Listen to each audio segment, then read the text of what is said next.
ефективността на средства. Така, от тук, от там може да се намират някакви средства, обаче лошата новина в случая е, че пътната безопасност е все по-малко секси на европейско ниво. Тоест от тук на там проблемът става още по-голямо в това да финансираме нашите страхотни в повечето случаи идеи. И затова наистина трябва да сме много креативни. Всъщност този проект, който в момента ви представям, той се казва Update, и в неговите рамки успяхме да засегнем една много широка област от пътната безопасност в посока превенция, като го продадохме в кавички на Европейската комисия като проект, който всъщност обогатява знанията ни за европейските граждански права. И то наистина е така. Успях! Това е една таблица, която вчера ми беше представена от оценители. Още цялата информация е така доста груба, но за мен беше супер интересно да видя, че както видите, българите не винаги сме на края на опашката. От 4-те държави, които са участвали в проекта, ние най-добре сме се представили като обмен знания. Което си е... Благодаря. Искам да спомена, че всъщност всичките анкети, които правим, са анонимни, така че ние нямаме как да влияем на анкетите и просто сме много любопитни на какво всъщност се получава и аз бях много приятно изненадан вчера. Освен това, ние сме и най-активните участници в проекта. От България сме направили най-много акции в самия проект и са взели участие най-много младежи.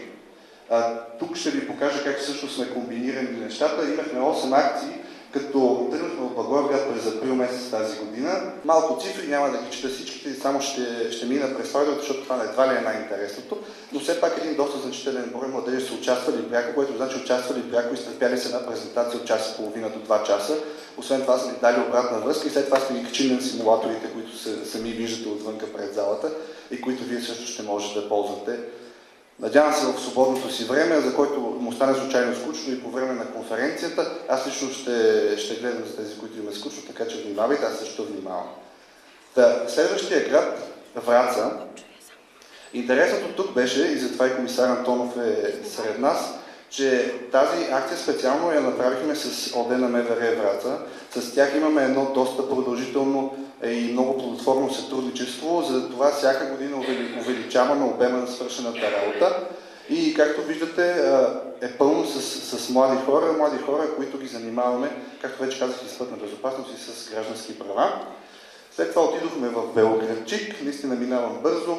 Сами виждате, че гражданските права, на които символ ето това човече, тук то не се вижда много, защото е потънало зад мен, на които ние решихме символ да бъде това човече Юджин от ЕО, нали, някакъв паралел сме направили и върви директно с всичко това, което се опитваме да втълпим на младите хора като съвети по отношение на тяхното рисково поведение на пътя. След това отидохме в Перник с една местна организация, малко по-скромен резултат, сега перничани са малко особени, вие знаете, за това по принцип всичко е оправдано, освен това беше и доста топло, така че имахме си обективни причини да не работим прекалено много. Отиваме в Смолян и това е всъщност черешката на тортата в този проект. Направихме една кампания в началото на учебната година, заедно с 3 ОД на МВР. Първото беше в Смолян. Идеята ни беше да комбинираме нашите послания и с началото на учебната година, което по принцип е много рисков период. След което отидохме в Стара Загора, Плевен и се погрижихме да разкажем на всички, както в момента ви разказвам аз, за това, което сме направили. Затова всъщност по време на една конференция, която беше за заетост на младите хора в Европа, на Европейския икономически и социален комитет, аз си позволих да им покажа една добра практика, как може също младите хора да бъдат ангажирани с решаването на собствените си проблеми. И им показах нашата хубава книжка и им обясних и за проекта, освен за всичко останало, което си позволих да им кажа. Най-интересно на тази конференция беше, да ви кажа, не самата тема, а че по принцип тя беше насочена към младите хора. Единственото нещо, което не видях там, бяха млади хора. Нали, всички бяха така на една преклонна възраст, много стабилни мъже и жени, но все пак аз лично си мисля и затова се радвам, че в залата има много младежи, че когато обсъждаме нещо във връзка с младите хора, е хубаво те да присъстват. Така. И едно събитие, което стана миналата седмица, Европейския младежки форум за пътна безопасност. Затова съм много благодарен на господин Дрюар, че е тук сред нас, който също ще ви сподели впечатление от форума. Но ние използвахме това събитие да говорим не само за този проект, а всъщност да говорим изцяло за нашето сътрудничество с Пътна полиция, защото се оказа, че освен България и Унгария, това е нещо просто непостижимо за останалите държави и ние всъщност сме уникални в това отношение, че работим много добре с пътните полицаи по редица инициативи, за които ще чуете повече подробности в втората част. Благодаря за вниманието. Сега искам да дам думата на комисар Антонов, да ви каже той за неговото мнение по въпросите, които се обсъждат. Аз съм взел този микрофон, заповядайте. Благодаря ви.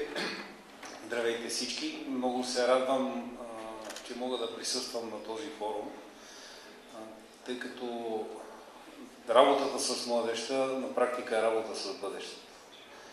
Основната задача на всички тук нас може би е да променим мисленето на хората.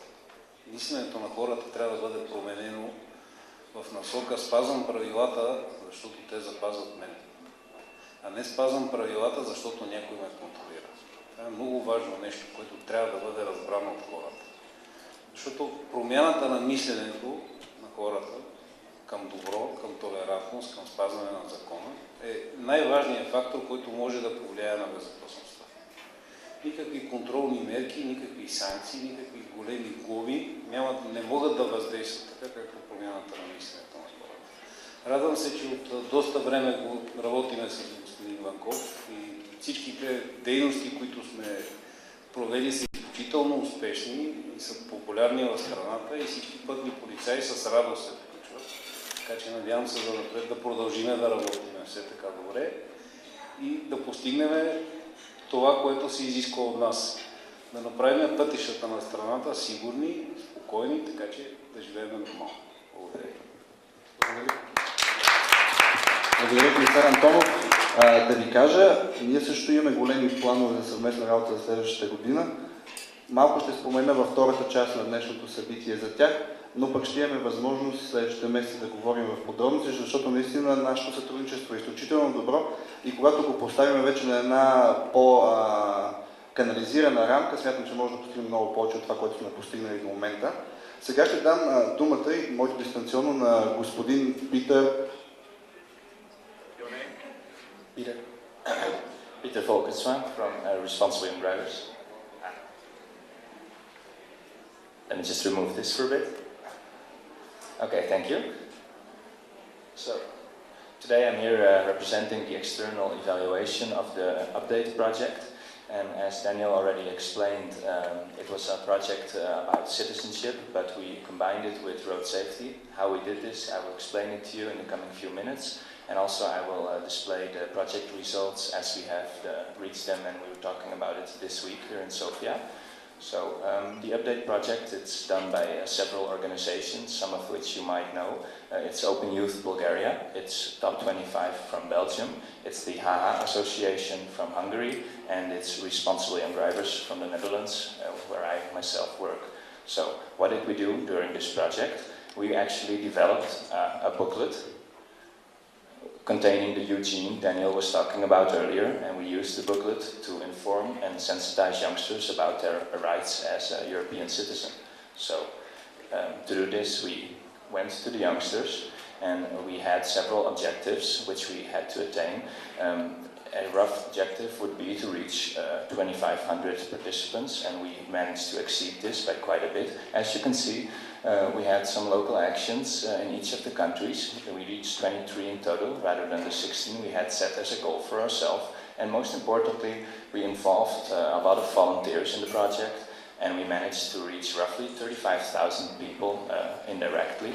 So how did we do this? In each of the countries, we did the actions. So in Belgium, we did 4 actions, which lasted a total of 6 days. In Bulgaria, there were 8 actions performed, which lasted a total of 12 days. In Hungary, there were 7 actions for a total of 14 days.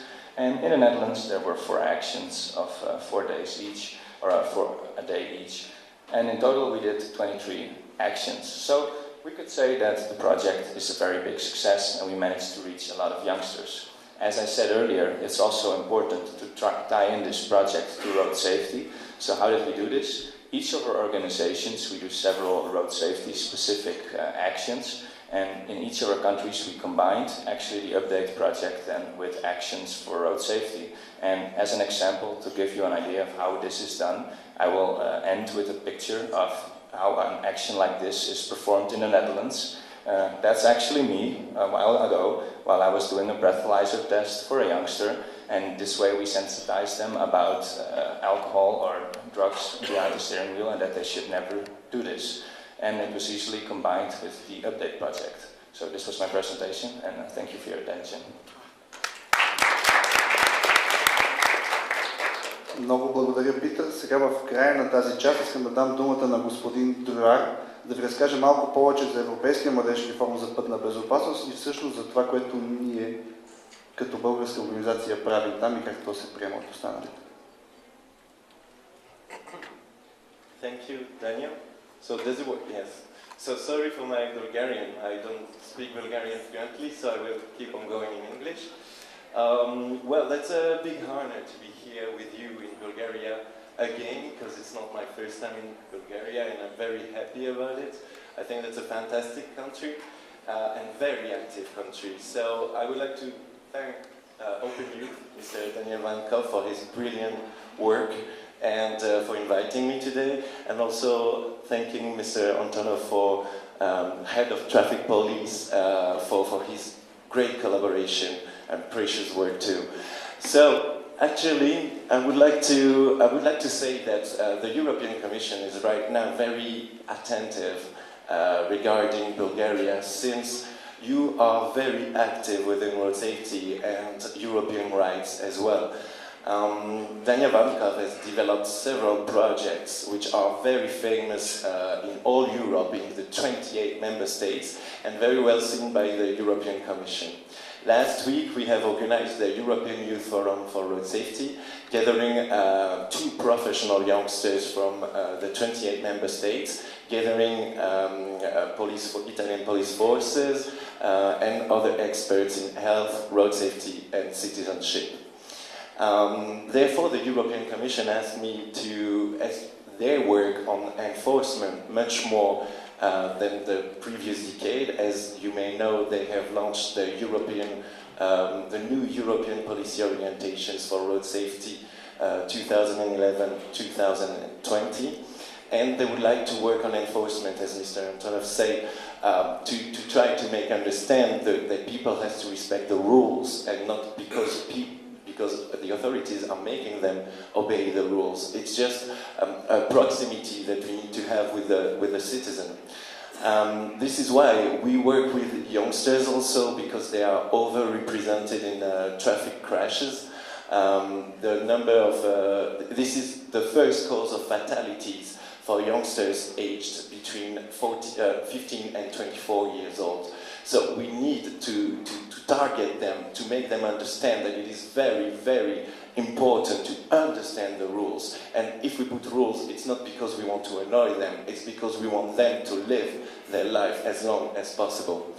So, therefore, Daniel Vankov presented last week the update project to all delegates, youth delegates from the forum, and so we can see that the police forces in Bulgaria are extremely active and very collaborating, as well as in Hungary as well. So there was, just for that, I would like to thank Commissioner Antonov for your brilliant work. Thank you very much. All the European Commission and all member states are looking at you with great pleasure. So thank you very much. So I would like to add too that I had the opportunity to meet several youngsters, Bulgarian youngsters, through different projects that are also known in all member states, like the project My Rights. And I can tell you that Bulgarian youngsters start to feel European, and they really enjoy the fact that they see that their activities are recognized by other member states, and then can keep the motivation to follow their dream and to keep on developing ideas in Bulgaria. Here Open Youth has been very, very active in different ways, on the health topic, on road safety topic, youth topic, working in Youth in Action with the European Commission, working with DG Move, so road safety and transport, DG Sanko too, with Project ND by Night. So I can tell you that Open Youth is very, very famous all around Europe. Therefore, we, with the European Commission, we are starting to set up, to launch workshops in every member state. And we would like to organize a workshop with Mr. Daniel Vaankov and Open Youth Bulgaria, and why not with Mr. Antonov also next September maybe. We have been starting discussing about it. It's in the framework of the European Road Safety Charter in order to develop the road safety programs furthermore in Bulgaria and trying to reduce the number of fatalities in Bulgaria, as it is highly important. So I would like to thank you once again for your brilliant work. I hope that we will have the opportunity to collaborate in the future as well, and that we will find more support for your projects in Bulgaria, since they are very well renowned. Thank you very much.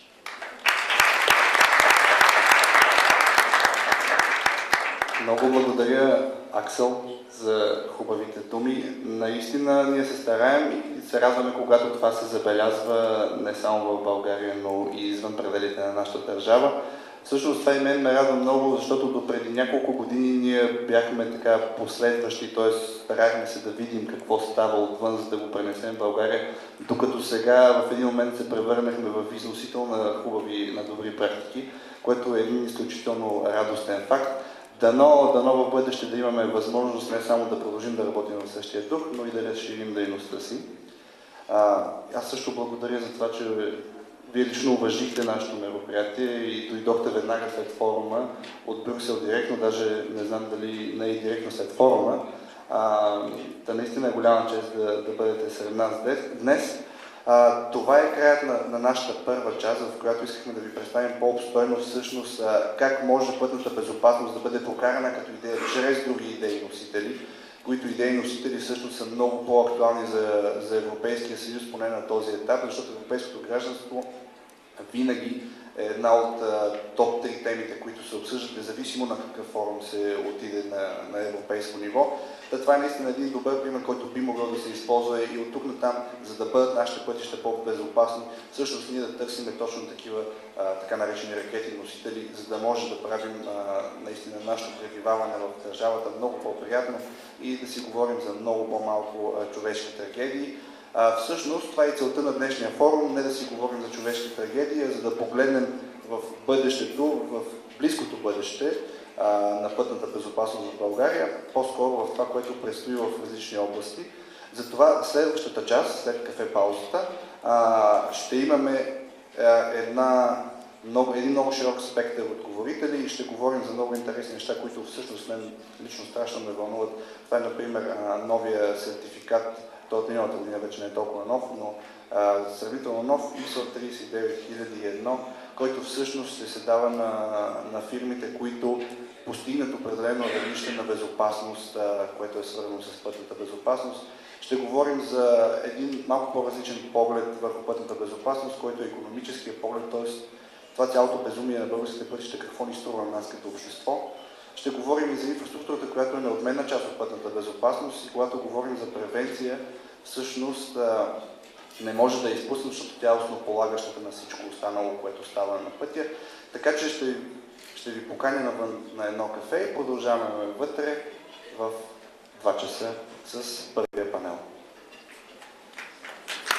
Ще ви изкочи, отреагирате с спирачката. Натискате и държите спирачката, докато колата спре напълно.